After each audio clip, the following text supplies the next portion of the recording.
আমাদের সামনে রাখি উত্তরবঙ্গে আসতে পারেন কেন্দ্রীয় স্বরাষ্ট্রমন্ত্রী অমিত শাহ।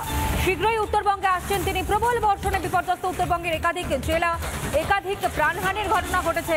এখনো পর্যন্ত জনজীবন কার্যত স্তব্ধ, যোগাযোগ ব্যবস্থা কার্যত বিচ্ছিন্ন এবং সেই বিপর্যস্ত এলাকা পরিদর্শনের সম্ভাবনা রয়েছে কেন্দ্রীয় স্বরাষ্ট্রমন্ত্রী অমিত শাহ।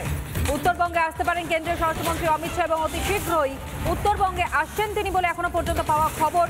প্রবল বর্ষণে বিপর্যস্ত উত্তরবঙ্গের একাধিক জেলা এবং সেই সমস্ত দুর্গত এলাকার মানুষজনের সঙ্গে দেখা করতে উত্তরবঙ্গ সফর কেন্দ্রীয় স্বরাষ্ট্রমন্ত্রী অমিত শাহ।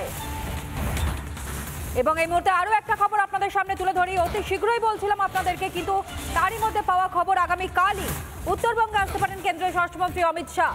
আগামীকালই উত্তরবঙ্গে আসতে পারেন কেন্দ্রীয় স্বরাষ্ট্রমন্ত্রী অমিত শাহ এবং প্রবল বর্ষণে বিপর্যস্ত উত্তরবঙ্গের একাধিক জেলা, সেই সকল জেলায় ভিজিট করবেন তিনি, পরিদর্শনে যাবেন তিনি। বিপর্যস্ত এলাকা পরিদর্শনের সম্ভাবনা রয়েছে স্বরাষ্ট্রমন্ত্রী অমিত শাহের। পাশাপাশি বিপর্যস্ত এলাকার মানুষজনের সঙ্গে কথা বলবেন কেন্দ্রীয় স্বরাষ্ট্রমন্ত্রী অমিত শাহ। এখনো পর্যন্ত যে খবর উঠে আসছে আপনাদের সামনে সবার প্রথম, রিপাবলিক বাংলা ব্রেক করছে। আগামীকালই উত্তরবঙ্গে আসতে পারেন কেন্দ্রীয় স্বরাষ্ট্রমন্ত্রী অমিত শাহ। সরেজমিনে তিনি খতিয়ে দেখবেন গোটা পরিস্থিতি এই মুহূর্তে উত্তরবঙ্গের কি রয়েছে। পাশাপাশি প্রতি মুহূর্তে কেন্দ্রীয় সরকারের পক্ষ থেকে নজর রাখা হচ্ছে এবং আপনাদেরকে এটাও জানিয়েছিলাম প্রতি মুহূর্তের পরিস্থিতির দিকে নজর রেখেছেন কেন্দ্রীয় মন্ত্রীরা। কিরেন রিজিজু তিনি এই মুহূর্তে উত্তরবঙ্গে উপস্থিত রয়েছেন। প্রধানমন্ত্রী নরেন্দ্র মোদী তিনি বারংবার খোঁজ নিচ্ছেন এই মুহূর্তে উত্তরবঙ্গের পরিস্থিতি কি রয়েছে। শীঘ্রই উত্তরবঙ্গে আসছেন কেন্দ্রীয় স্বরাষ্ট্রমন্ত্রী অমিত শাহ।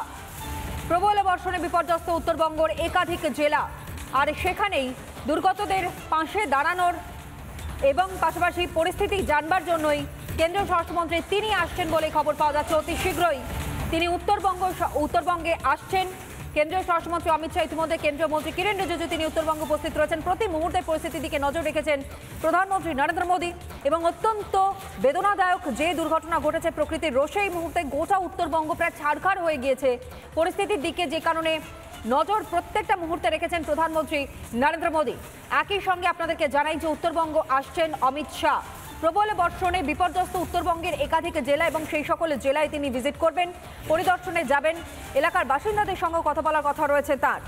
সিনিয়র এডিটর ময়ূক রঞ্জন ঘোষ এই মুহূর্তে আমার সঙ্গে রয়েছে টেলিফোন লাইনে। ময়ূক, অতি শীঘ্রই অমিত শাহ তিনি উত্তরবঙ্গ সফরে যাচ্ছেন, সময়সূচি সম্পর্কে এখনো নিশ্চিতভাবে কিছু জানতে পারা গিয়েছে?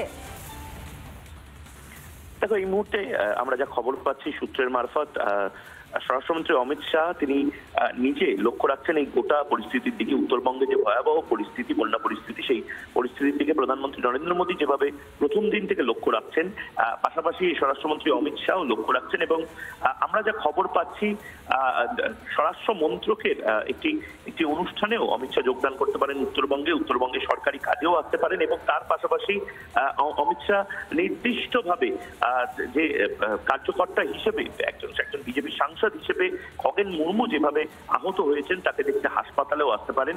সমস্ত সময়সূচি এবং যে একেবারে পুঙ্খানুপুঙ্খ যে ট্যুর প্ল্যান সেটা আমরা যখন সরকারিভাবে ঘোষণা হবে তখন আমরা জানতে পারবো। কিন্তু সূত্রের খবর কিরেন রিজিজু তিনি নিজে এতক্ষণে চলে এসেছেন, তিনি মিরিকে যাচ্ছেন, মিরিকে বিভিন্ন এলাকা তিনি পরিদর্শন করবেন। তার পাশাপাশি বিপ্লব দেব প্রাক্তন মুখ্যমন্ত্রী ত্রিপুরার তিনি চলে এসেছেন কেন্দ্রীয় অবজারভার হিসেবে, বিজেপি তিনি এসেছেন এবং তার পাশাপাশি আরো আমলা আধিকারিকরা আসবেন।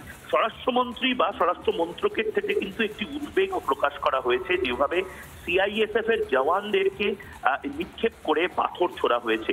সিআইএসএফ জওয়ানদেরকে পাথর যেভাবে ছোড়া হয়েছে সেটা উদ্বেগজনক। সুতরাং এই বিষয়টা নিয়েও আমরা যা জানতে পারছি কেন্দ্রীয় সরকারের তরফে সূত্রের খবর অত্যন্ত উদ্বেগ প্রকাশ করা হয়েছে। যেভাবে পাথরবাজি এখানে বেড়ে গেছে, অর্থাৎ বাংলায় পাথরবাজি বা উত্তরবঙ্গের মতন জায়গায় যেভাবে পাথরবাজের কালচার বেড়ে গেছে এটা ভয়াবহ। তার কারণ উত্তরবঙ্গ বরাবরই সেন্সিটিভ একটি জায়গা। উত্তরবঙ্গ বা নির্দিষ্টভাবে শিলিগুড়ি করিডোর যেখানে এই ঘটনাটি ঘটেছে সেখানে বারবার বহিঃশত্রুর আক্রমণের মুখে পড়ার সম্ভাবনা রয়েছে বলে এত প্রোটেকশন।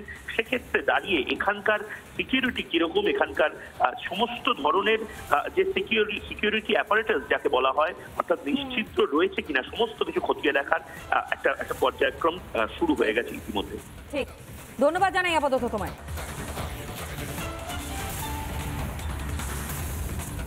নানা ধরনের কন্টেন্ট দেখার জন্য লাইক করুন, শেয়ার করুন আমাদের ফেসবুক পেজ, সাবস্ক্রাইব করুন আমাদের ইউটিউব চ্যানেল।